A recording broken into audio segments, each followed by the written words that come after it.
Almost exactly a year ago, I found myself sitting in a therapist's office. It had been 5 months since our daughter had died in utero, and I was still feeling completely bereft without her. I was deep, deep in square one, and I couldn't muster even the smallest, tiniest little square two positive possibilities for our future. The therapist's response when I explained to her how I felt was that I hadn't achieved closure in my grieving, and this was preventing me from investing my love in new ways, was the words that she used. And so she wanted to guide me through an exercise that was designed to create closure.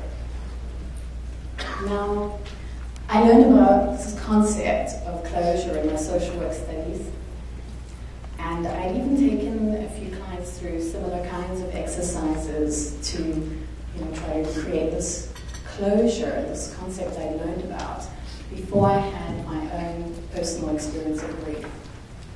And really the language of letting go and disinvesting our love and finding closure is so dominant in the way that we approach death and grief in the modern Western world that was really the only option that I knew. But as I sat there in the therapist's office, every cell in my body resisted doing the closure exercise. So I said I'd do it for homework, and I ended the session, and I never went back. And I didn't do it for homework either, because experiencing the therapist's invitation to closure was the beginning of my big turnaround, and my realization that my way into wholehearted living after loss was in opening to greater connection instead of pursuing closure. Many of you here know where that's taken me over the past year, because I shared my story and you've been very much a part of it, probably more than you even realize. Thank you. The compassionate messages and the vulnerable stories that people in this room and beyond this room shared with me gave me lessons and wisdom that I could not have learned by myself, or even with the most skilled coach or therapist. You taught me the magic ingredient for creating a wholehearted life after loss. What is that magic ingredient? It's relationship, connection. And in the country that I come from, it's called Ubuntu. And it's an ancient African philosophy that says that we can only really find our true selves and discover our unique medicine in the process of relationship. And that's what opening to connection did for me. It brought me home to my true self, and it showed me my medicine. And so now I'm helping people like my client Jessica to find peace and to create their wholehearted lives after loss. So Jessica's given me permission to share her story with you today because, like me, she's discovered that sharing your story is one of the ways that you can open to greater connection. So Jessica came to me because she was really feeling a lot of pain still after her grandmother died. Now, her grandmother died unexpectedly, and so Jessica didn't get to tell her all the things that she would have wanted to tell her. And in fact, they had actually argued in their last interaction, so Jessica had a lot of guilt and regret about that. And the thing about Jessica is that she's a mind-body coach, and so she had something of an intuition about, she really felt that she was carrying some extra weight, and that extra weight was something of a manifestation of the emotional weight that she was carrying, the guilt and regret. So I asked Jessica what she thought that emotional and physical weight that she was carrying, what was that part of her that was carrying that emotional and physical weight? really trying to do for her? What was his positive purpose? And her answer just sort of popped out of her mouth, and at first it didn't really sound like she'd even answered my question. And she said, my grandmother called me fatty. And, you know, we both kind of shrugged, but then as she began to explain to me that fatty was actually an affectionate word that her grandmother used for her. It was very love-filled, and she used to really enjoy being called fatty by her grandmother, believe it or not.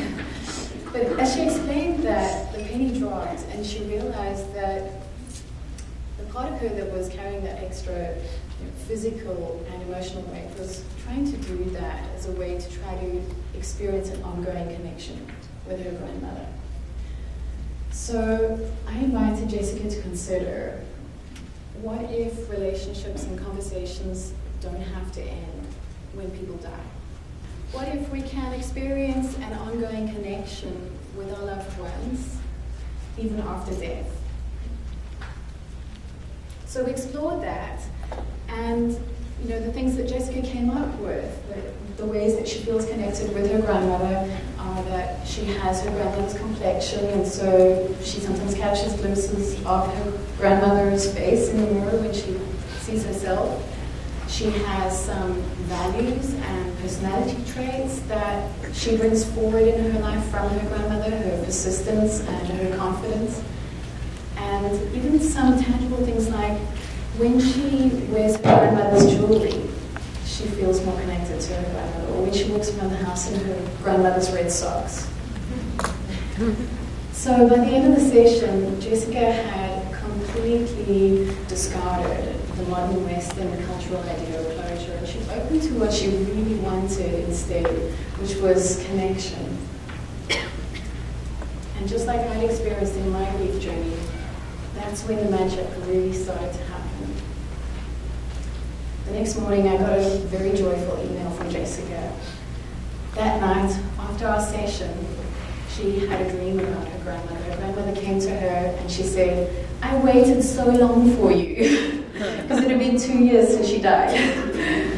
And they embraced, and Jessica got to say all the things that she would have wanted to say to her grandmother. And she told me that she woke up the next morning with a deep, deep sense of contentment.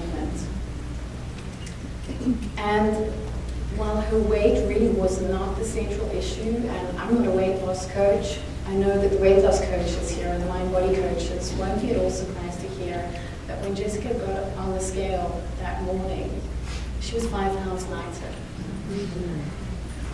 But here's the thing, when you open to connection, you just never know how far the ripples of change will go.